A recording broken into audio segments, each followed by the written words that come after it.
Diyos ko. Doon lang ako natulog sa taas. Ganito na kaagad ang eksena. Pagbaba, doon lang ako natulog sa taas. Ganito na. Akala mo nawawala.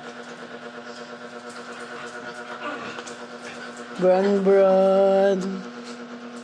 Bron, bron.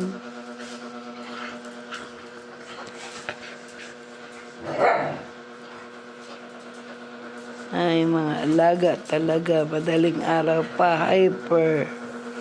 Hyperactive. Anong oras na? Bilisan kumilos. Para mapakain ko pa to aking mga alagang mahal na mahal.